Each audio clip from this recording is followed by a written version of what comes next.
మన ప్రభును లోకరక్షకుడిని యేసుక్రీస్తు పరిశుద్ధ శ్రేష్ఠ నామములో ఈరోజు ఈ రాత్రి సమావేశాన్ని ఇచ్చేసిన మీ అందరికీ యేసు నామములో మా యేసుక్రీస్తు ప్రార్థన మందిర పరిచయం నుంచి, సంఘం నుంచి, సహవాసం నుంచి, నా కుటుంబం నుంచి మీ అందరికీ నా ప్రత్యేక వందనాలు తెలియజేస్తున్నాను. నమస్కారం పెట్టినప్పుడు ప్రజలు నమస్కారం పెట్టండి. సంస్కారం అందరికి వందనాలండి. మంచిది. మీతో పాటు కలిసి ఇలా దేవుని నామాన్ని గణపరచడానికి ప్రభు నాకు ఇచ్చిన మంచి అవకాశం కొరకు నేను దేవుని స్తుతిస్తున్నా. ధైర్యంగా ఉండండి. ఒక 40 నిమిషాల లోపు నేను సందేశం ఆపేస్తాను. సో మీరు కంగారు పడద్దు. ఎక్కువ గంటల సేపు ధ్యానం కూర్చోవలసి వస్తుందేమో అని మీరు కంగారు పడద్దు. ఇక నన్ను ప్రేమతో ఆహ్వానించిన ప్రియ దైవజనరాలు, అనేక ప్రాంతాల్లో దేవుని మహిమ కొరకు వాడబడుతున్న సేవకురాలు, నా ప్రియ సోదరి దైవజనరాలు అర్చనారెడ్డి గారికి, మా బావగారు, వారికి ప్రత్యేక వందనాలు నేను తెలియజేస్తున్నాను. వారు చేస్తున్న పరిచయను ప్రభు దీవించి ఆశీర్వదించును గాక. వాళ్ళకి వందనాలు. ఇప్పటి వరకు చక్కటి స్తుతి ఆరాధనలో మనం నడిపించినటువంటి, నేను చాలా చోట్ల చెప్తుంటాను, నాకంటే ఎక్కువగా స్టీవెన్ అన్న ఈ మాట ఎక్కువ చెప్తుంటారు. ఇప్పుడు మనం ప్రాముఖ్యమైన సమయానికి వచ్చామని చాలా చోట్ల అంటారు. ఇక్కడ అనలేదు, చాలా చోట్ల వింటాం, ఇప్పుడు మనం ప్రాముఖ్య సమయానికి వచ్చామని. ప్రార్థన ప్రారంభించినప్పటి నుంచి ప్రతిదీ ప్రాముఖ్యమైందే. ఇప్పటి వరకు పాటల ద్వారా దేవుని మాటను విన్నాం, ఇప్పుడు దేవుని వాక్యాన్ని మాట ద్వారా వినబోతున్నాం, అంతే తేడా.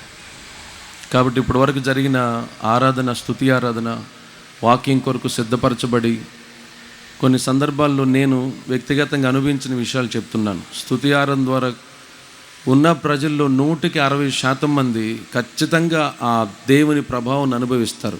కొంతమందికి స్వస్థతలు జరుగుతాయి, కొంతమందికి విడుదల జరుగుతుంది, కొంతమంది ఆరోగ్యవంతులు అవుతారు, కొంతమంది ఎప్పటి నుంచో దేవుని వాక్యానికి, సంఘానికి దూరమైన వాళ్ళు దేవునితో ఒక్క పాట వల్ల కనెక్ట్ అయిన సందర్భాలు ఉన్నాయి. కాబట్టి అట్లాంటి చక్కటి ఆరాధన నాకు చాలా సంవత్సరాల నుంచి వారు నాకు తెలుసు. తణుకులో చాలా ఉన్నతమైన దేవుని పరిచర్యను జరిగించి దేవుని సేవ పిలుపు మేరకు మరలా విజయవాడ ప్రాంతానికి వచ్చి దేవుని సేవను జరిగిస్తున్న నా ప్రియ సోదరులు, నేను వాళ్ళ అమ్మగారిని కూడా అమ్మని పిలుస్తాను. ఇంటికి వచ్చినప్పుడు కూడా కిరణ్ గారు అట్లాగే అమ్మ నాన్న అలా పిలవటం అలవాటు. దైవజనులు రెవరెండ్ కిరణ్ గారికి మరియు నా ప్రియ సోదరి హేనా విమల్ గారికి నా ప్రత్యేక వందనాలు తెలియజేస్తున్నాము పేరేట. దేవుడు మనలందరినీ దీవించును గాక. నా లెఫ్ట్ సైడ్ ఉన్నటువంటి సేవకులందరూ చాలా గనులైన దైవజనులు. నాకు కొంతమంది తెలుసు. పాస్టర్ సురేష్ గారు మాచవరం నుంచి, తర్వాత సాల్వేషన్ ఆర్మీ నుంచి వచ్చిన మరి దైవజనులు, కొత్తగూడెం నుంచి వచ్చిన సేవకులు, ఇక్కడున్న సేవకులందరికీ ప్రత్యేక వందనాలు తెలియజేస్తున్నాను. మంచి సంగీతాన్ని అందిస్తున్న వీళ్ళు ముగ్గురు నాకు చాలా కాలం నుంచి సుపరిచితులు. ప్రాముఖ్యంగా ప్యాడ్స్ వాయించన్న, ఒకప్పుడు మా మీటింగ్స్లో జాజ్ కిట్ వాయించేవాడు. ఇంచుమించు అన్నతో మా అన్నయ్య ప్రయాణం ఒక 20 సంవత్సరాలు దగ్గరగా. చాలా మా మీటింగ్స్ అన్నిట్లో అన్న జేమ్స్ అన్న లేకుండా ఏ మీటింగ్ జరగలేదు ఒక టైంలో. దేవుడు వారితో మాకు ఇచ్చిన బంధుత్వం, ఆ సహవాసం బట్టి ప్రభువును స్తుతిస్తున్నా. అన్న కూడా చాలా మీటింగ్స్లో బ్రదర్ నేను కలిసి చేసాం. ఇంకా తమ్ముడు గురించి, శామ్ గురించి చెప్పాల్సిన అవసరం లేదు. వీళ్ళందరికీ కూడా చాలా సంతోషం. వాళ్ళకి ప్రత్యేక వందనాలు. సిస్టమ్ అందించిన బ్రదర్కి, ఆపరేట్ చేస్తున్న వారికి. ఇది లైవ్ అండి, లైవ్ లేదు. మంచిది. ఇంకా ఆలస్యం చేయకుండా దేవుని మాటలు మనం విందాం. ఈరోజు మన ధ్యానాంశం కొరకు 27వ కీర్తన 14వ చరణాన్ని నేను చదువుతున్నాను. 27వ కీర్తన 14వ చరణం నేనే చదువుతాను. వాక్యాన్ని శ్రద్ధగా విందాం. కొంచెం గలిబిలు లేకుండా ప్రశాంతంగా కూర్చొని మరలా చెప్తున్నా, ఖచ్చితంగా 40 నిమిషాలు దేవుని వాక్యాన్ని విందాం. ఓకే.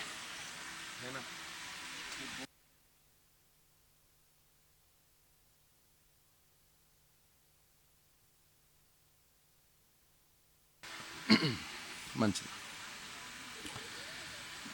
14వ చరణం. యెహోవా కొరకు కనిపెట్టుకుని ఉండుము, ధైర్యం తెచ్చుకొని నీ హృదయం నిబ్బరముగా ఉంచుకునము.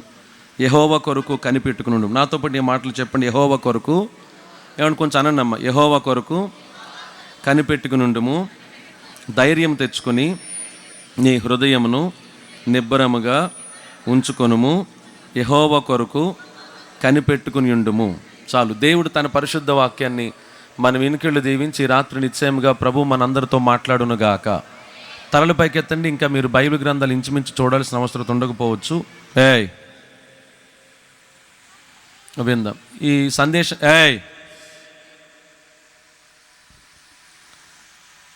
దేవుని వాక్యాన్ని ప్రారంభించే ముందు ఒక 2 ప్రాముఖ్యమైన హెచ్చరికలు. నేను ఎవరిని విమర్శించడానికి రాలేదు. సో ఇది క్రైస్తవులు కూర్చునే సభ అయినా నేను బయట మతస్థులను కానీ కులస్తులను కానీ ఇతర దేవాలయాల గురించి కానీ దేవుళ్ళ గురించి కానీ ఇతర సాంప్రదాయాల గురించి ధర్మాల గురించి బోధించడానికో లేకపోతే విమర్శించడానికి రాలేదు. ఇలాంటి క్రైస్తవ సభలు పెట్టుకోవాలంటే కొంచెం భయం కలుగుతోంది. దానికి గల కారణం కొంతమంది క్రైస్తవ బోధకులే మన ఇండియా దేశంలో ఉంటూ ఇదొక భారతదేశం అనేటువంటి మినిమం సెన్స్ లేకుండా రావడంతో అదే పనిగా మనం ఏ ధర్మాన్ని నుంచి ఒకప్పుడు బయటకు వచ్చాము, ఇప్పుడు అదే ధర్మాన్ని విమర్శించేవాళ్ళు లేకపోలేదు. అది 100% వాక్యానుసారంగా తప్పు. క్రైస్తవులు అయ్యుండి ఎవరిని విమర్శించకూడదు. యేసుక్రీస్తు ప్రభు తను బ్రతికినంత కాలంలో ఆయన మరణించి తిరిగి లేపబడిన తర్వాత సహితం ఏ ధర్మాన్ని కానీ ఏ దేవతలను కానీ విమర్శించిన సందర్భాలు ఒక్కటి కూడా లేదు. సో కాబట్టి ఇక్కడ కూర్చున్న వాళ్ళైనా బయట వినేవాళ్ళైనా ఇది కేవలం క్రైస్తవుల్ని ఉజ్జీవపరుచుకునే కార్యక్రమం తప్ప ఇది విమర్శించేది కాదు. ఇంకొకసారి చెప్తున్నాను, I'm not here to criticise anyone. ఎవరిని విమర్శించే సభ కాదు, ప్రశాంతంగా దేవుని వాక్యం. ద సెకండ్ థింగ్, మైక్ దొరికింది కదా అని చెప్పి నేను ఏ బోధ పెడితే ఆ బోధ నేను మాట్లాడితే మీకంటే ముందు నేను దేవునికి లెక్కప్ప చెప్పాలి. రూల్స్ అన్నీ మీకే చెప్తూ నువ్వు సరిగ్గా ఉన్నావా, నువ్వు బోధలో ఉన్నావా, ప్రార్థన చేస్తున్నావు, ఏదైతే చెప్తానో నేను ఏది చేయకుండా మీకు చెప్తానో ఖచ్చితంగా ఆ బోధన గురించి దేవుని దగ్గర లెక్కప్ప చెప్పాలి. ఆ భయంతో నేను సందేశాన్ని ప్రారంభిస్తున్నాను. ఈరోజు సంఘంతో నేను ఏం మాట్లాడాలని చెప్పి దేవుని దగ్గర సిద్ధపడేటప్పుడు ఆ వాక్యానుసారంగా నేనున్నానో లేదో దైవజనుడు పౌలు గారు అంటాడు కదా, దేవుని వాక్యం 2 అంచుల గల ఖడ్గమని. అంటే మొదటిగా నన్ను వాక్యం చేత కోయబడి ఆ తర్వాత దేవుని వాక్యాన్ని మీకు అందించాలి తప్ప నేను చేయనటువంటి బోధని మీకు చెప్పడం ద్వారా ఆ బోధకు సంబంధించిన ఉజ్జీవం సంఘాలు ఎట్టి పరిస్థితుల్లో పనిచేయదు. కాబట్టి ఆ 2 విషయాలు గుర్తు చేసుకుంటూ నేను సందేశాన్ని ప్రారంభిస్తున్నాను. దావీదు గారు రచిస్తున్న కీర్తన ఇది. ఆయన మాట్లాడుతున్నాడు, మీరు కొంచెం ధైర్యం తెచ్చుకోండి అని అన్నాడు. అన్న ఎఫెక్ట్ తీసేయండి, ఏమనుకోద్దు, ఓకే. ఆయన మాట్లాడుతూ జ్ఞాపకం చేసిన మాట, మీరు కొంచెం ధైర్యం తెచ్చుకోండి అన్నాడు. డైరెక్ట్గా విషయానికి వెళితే నేను బైబిల్ గ్రంథాన్ని ఇప్పుడు 26 సార్లు చదివేశాను, ఇప్పుడు 27సారి చదువుతున్నాను నేను. ఈ మాటలు కొన్నిసార్లు చదివినప్పుడు, కొన్ని సంవత్సరాల క్రితం ఈ మాటలు చదివినప్పుడు ఆశ్చర్యం కలిగింది. ఏంటి ఆశ్చర్యం అని అంటే, మనకి ధైర్యం చెప్తున్నాడు, బాబో మీరు కొంచెం ధైర్యంగా ఉండాలి, వద్దాను థ్యాంక్ యూ, మీరు కొంచెం ధైర్యంగా ఉండాలి అని చెప్తున్నాడు. నాకు నవ్వొచ్చిన సందర్భం ఏంటనంటే, ఆశ్చర్యపడిన సందర్భం, భయపడాల్సిన వ్యక్తి తన వాస్తవానికి ఆయన జీవితంలో జరిగిన అన్ని భయాందోళనతో కూడిన పరిస్థితులు మరి ఎవరి జీవితంలో కూడా జరగలేదేమో. ఒకవేళ మర్చిపోక 2-3 విషయాలు చెప్తాను. సింహాసనాన్ని అధిరోహించి శ్రేష్టమైన పరిపాలన చేయాల్సినటువంటి రాజుగారు రాజ్యాన్ని, రాజమందిరాన్ని, అంతఃపురాన్ని, ఆఖరికి సింహాసనాన్ని విడిచిపెట్టి కొండలంట గుహలంట తిరగాల్సి వచ్చింది. దానికి గల కారణం వాళ్ళు కొడుకు తిరగబడుతున్నాడని. భయపడ్డా అని అంటే భయపడ్డు. చంపడానికి వచ్చినటువంటి అబ్షాలోము వినాలి. అబ్షాలోముతో ఓ రోజు అబ్షాలోము వెళ్ళి వాళ్ళ నాన్న వెతుక్కుంటూ వాళ్ళ దావీదు గారి మేనల్లుళ్ళు అక్క కొడుకులైన సెరూయా కొడుకులైన అభిషై, హూషైన వాళ్ళతో మాట్లాడితే ఇలా అంటాడు, రాయ్ మా నానేడి ఎక్కడున్నాడు, ఇప్పుడు ఎక్కడున్నాడో చెప్పండి, ఇప్పుడు వెళ్ళి చంపేస్తాను నేను అని అంటాడు. వెంటనే అభిషై, హూషైలు పారిపోయి వచ్చినటువంటి దావీదు గురించి చెప్తున్న మాట ఇది. ఏంటి మీ నాన్నని చంపేస్తావా? మీ నాన్న సింహపు గుండె కలిగిన వాడు. రెండవది, పిల్లల్ని పోగొట్టుకున్న ఆడ ఎలుగుబంటి ఎలా ఉంటుందో అలాంటోడు మీ నాన్న. నీ మీద భయంతో ఏం రాలేదు. నీకు ఎదురొచ్చిన కాడ నుంచి మా చేతుల్లో నువ్వు చస్తావేమో అనే ఆలోచనతో ఈ చంపగలిగిన వాళ్ళందరినీ తీసుకుని బయలుదేరి ఇక్కడికి వచ్చేసాడు. దావీదు భయపడ్డం. రెండవ మాట, తినడానికి తిండి లేని పరిస్థితులు కొన్ని వచ్చాయి. వినాలి, ఆయనకి వ్యక్తిగతంగా తినడానికి తిండి లేదు. రాజు కాకముందు ఒకసారి, రాజు అయిన తర్వాత ఒకసారి. ఇలాంటి పరిస్థితులు ఉన్నప్పుడు కొంచెం భయపడాలి. నాబాలు దగ్గరికి కౌరు పంపించి నాకు ఆహారం కావాలని అంటాడు. నాబాలు పంపించడు ఆహారం. వెంటనే వాళ్ళ భార్య, నాబాలు భార్య అబీగయలు వచ్చేసి సాష్టాంగపడి, అమ్మో నువ్వు గనక మా మీద పడితే మేమేమైపోవాలి, ఆహారం లేకపోయినా సరే ఎట్టి పరిస్థితులు కాంప్రమైజ్ అవ్వడు అనే విషయం అబీగయలు గమనించింది. అయినా భయపడ్డు. ఆ తర్వాత ఇంకా వాక్యాలు అలా చూసుకుంటూ వెళితే తిరగబడినటువంటి కొడుకులు భయపడ్డం, మాట వినని భార్యలు భయపడ్డం, క్యాబినెట్లో ఉన్న యోబాబు కూడా మాట వినని ఇలా చెప్పుకుంటూ వెళితే ఏదో అష్టదిగ్బంధనం లేకపోతే ముప్పేడు దాడన్నట్లుగా ఇన్ని భయంకరమైన ఇన్ని భయంకరమైన సందర్భాలు జరిగినా ఈయన మాత్రం భయపడకుండా అలా ఉండిపోయాడు. ఎందుకు? ఎక్కడి నుంచి వచ్చింది ఆ ధైర్యం? ఆ ధైర్యం ఎక్కడి నుంచి తెచ్చుకున్నాడు? ఈయనే మాట్లాడుతూ అంటాడు అదే కీర్తనలో. మనం ఈ కీర్తన దాటకుండా ధ్యానం చేసేద్దాం, బయటికి ఎక్కడికి వెళ్ళకుండా, వేరే అధ్యాయాలు చూడకుండా కొన్ని విషయాలు అలా ధ్యానం చేసుకుంటూ వెళ్ళిపోదాం. ఆయన మాట్లాడుతూ 3వ చరణంలో అంటాడు, చెప్తూ, నాతో యుద్ధం చేయడానికి దండు దిగినను నా హృదయం భయపడదు, నా మీదకి యుద్ధం రేగినను దీనిలో నేను ధైర్యం విడవకుండా ఉంటాను. ఈయన అంటున్నాడు మాట్లాడుతూ, ఇదిగో నా మీద యుద్ధం రేగినా భయపడను, దండు దిగినా భయపడను. రెండు ఒకలాగా ఉంటాయి, రెండు యుద్ధాలే, కానీ రెండు యుద్ధాలు వేరు. పెద్ద మరమేం కాదనుకోండి. యుద్ధం రేగిన, అన్ఎక్స్పెక్టెడ్గా యుద్ధం వచ్చినా నేను భయపడను. ఒకవేళ ఎవడని ఎక్స్పెక్ట్ చేసి నా మీదకి వచ్చినా భయపడను. నేను ఎవరన్నా పేపర్ ఇచ్చి పంపించి, ఎవరిని రాయబారులు పంపించి, ఎవరిని పలానా రోజున మీ మీద యుద్ధం చేయాలి అని ఎవరిని పంపించినా భయపడను. ఇప్పుడు ఒక్కసారిగా హమాసోడు మొన్న ఈ మధ్యకాలంలో ఇజ్రాయెల్ దేశం యుద్ధం జరిగింది. ఒక్కసారిగా అన్ఎక్స్పెక్టెడ్గా వచ్చేసి పడిపోయి చాలామంది చంపేశారు. బెంజమిన్ నెతన్యాహు భయపడలా. ఇప్పుడు కూడా ఇరాన్ అనే దేశం, మరికొన్ని దేశాలు కలిపి ఒక్కసారి ఇజ్రాయెల్ దేశం మీద దండెత్తి వెళుతుంటే ఎంత ఉంటుందో తెలిసినా ఇజ్రాయెల్ దేశం 2 సార్లు వెళ్ళాను నేను. ఆశ్చర్యం. బస్సు ఎక్కిన వెంటనే అలా ఫ్లైట్ దిగి ఇమిగ్రేషన్ అయిపోయిన వెంటనే బస్సు ఎక్కిన వెంటనే అక్కడ ఉన్న గైడ్ చెప్తాడు ఇలా, ఏమనంటే, world very smallest country in the world but with big power అని అంటాడు అతను. అసలు ఆ మాటలు వింటున్నప్పుడు ఒకలాగా అయిపోతాం. ప్రపంచంలో దేశాలన్నిటికంటే చాలా చిన్న దేశం, కానీ చాలా శక్తివంతమైన దేశం. నేను ఇజ్రాయెల్ దేశాన్ని కనపరచట్లేదు. వాళ్ళకున్న ధైర్యం ఎంత ధైర్యమో. ఇప్పుడు గాజా, మరో పక్కన ఇరాన్, మరో పక్కన ఏమండి ఆ పాలస్తీనా, ఈ కంట్రీస్ అన్నీ ఒకటైపోయి, ఆ మధ్యకాలంలో సిరియా, లెబనోన్, ఇవన్నీ ఒక్కటైపోయి ఒక్కసారికి ఇజ్రాయెల్ దేశం మీద పడుతున్న వాళ్ళు భయపడరాళ్ళు. ఎక్స్పెక్ట్ చేసి యుద్ధం వచ్చినా నేను భయపడను, అన్ఎక్స్పెక్టెడ్గా యుద్ధం వచ్చినా నేను భయపడను. దానికి గల కారణం ఏంటనంటే కింద చెప్తూ ఉంటాడు ఆయనకున్న ధైర్యం ఏంటో. 12 రకాలైన ధైర్యాలు ఉన్నాయి. మీరు ధైర్యంగా ఉండండి. ఇప్పుడు 12 చెప్పేస్తాడేమో, నేను 3 చెప్పి వదిలేస్తాను. నేను 3 మాటలు, ఒక్కొక్క మాటకి 10 నిమిషాలు. మీరు వెళ్ళేటప్పుడు ఇలా అనుకుంటూ వెళ్తారు, అసలు చెప్పినట్టే లేదని. ఏమండి? కాబట్టి మీరేం భయపడకండి. నేను ప్రతిరోజు మీటింగ్స్కి వెళ్ళేవాడిని. మనుషుల యొక్క నాడి కొంచెం నాకు తెలుసు. తర్వాత మనం ఉన్న పరిస్థితులు కూడా ఇప్పుడు అంత ఆశాజనకంగా లేవు. మరి ఈవిడ బావగారు ఎంత ధైర్యంగా మీటింగ్ పెట్టారో నాకు అర్థం కావట్లేదు. ఓ పక్కన ఎలక్షన్ కోడ్ ఒకటి ఉంది. ఆ మధ్యలో విజయవాడ మధ్య భాగంలో వీళ్ళకేం పెద్ద 1000 మంది సంఘం లేదు. వీళ్ళ ధైర్యం ఏంటో నాకు అర్థం కావట్లా. ఆవిడ మధ్యాహ్నం ఫోన్ చేసేంతవరకు జరుగుద్దా జరగదు. ఎందుకంటే విజయవాడ ఇది, మళ్ళీ చెప్తున్నాను నేను, బోళ్ళన్ని రాజకీయ వ్యవహారాలు, ఎలక్షన్ కోడ్ ఒకటి, ఆ మధ్యలో ఊరు మధ్యలో మీటింగు, ఇలాంటి ప్రజల మధ్యలో మీటింగ్ పెట్టడం చిన్న విషయం కాదు. వీళ్ళ ధైర్యం ఏంటో, మళ్ళీ వీళ్ళ ప్రార్థన ఏంటో, వీళ్ళ ధైర్యానికి మెచ్చుకోవాలి. నిశ్చయముగా మా బావగారు మరియు నా సోదరి చేసే పరిచర్ని ప్రభు దీవించునుగాక. మీరు ధైర్యంగా ఉండండి. ముందు 12 పాయింట్లు అంటున్నాడు, ఇవి యాలు వదలడేమో కొంపతీసి అని మీరేం అధైర్యపడకండి. 3 మాటలు. ఏంటి ఆయన ధైర్యం? అదే 3 వచనంలో మాట్లాడుతూ అంటాడు ఆయన బయటకు వెళ్లకుండా. ఏమండి? దీంట్లో నేను ధైర్యం విడవకుండా ఉంటాను. ఎందుకని? యెహోవా యొద్ద ఒక వరం అడిగాను, ఇప్పుడు దాన్ని నేను వెతుకుచున్నాను అన్నాడు. ఆయన ధైర్యం ఇదే. నేను దేవుణ్ణి ఒకటి అడిగాను, ఆయన నాకు ఇచ్చేశాడు.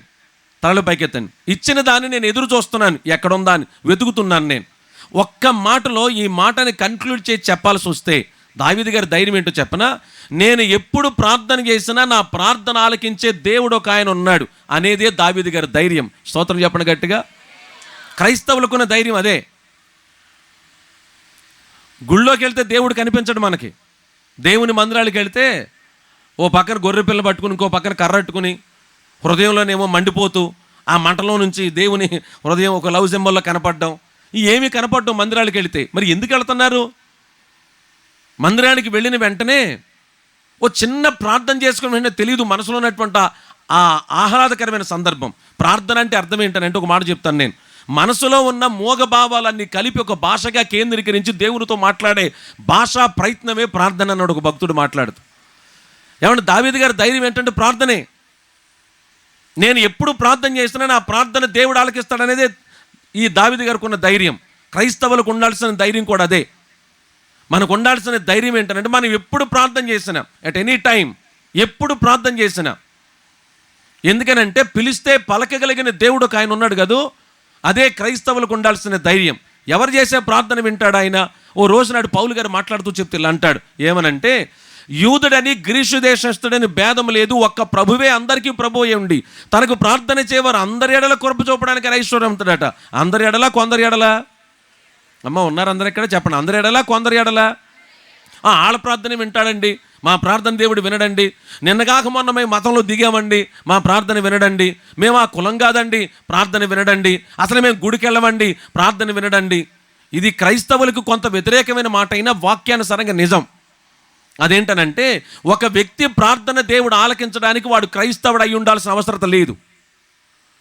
ఒక వ్యక్తి ప్రార్థన ఆలకించడానికి అతను రక్షణ పొందిండాల్సిన అవసరం లేదు.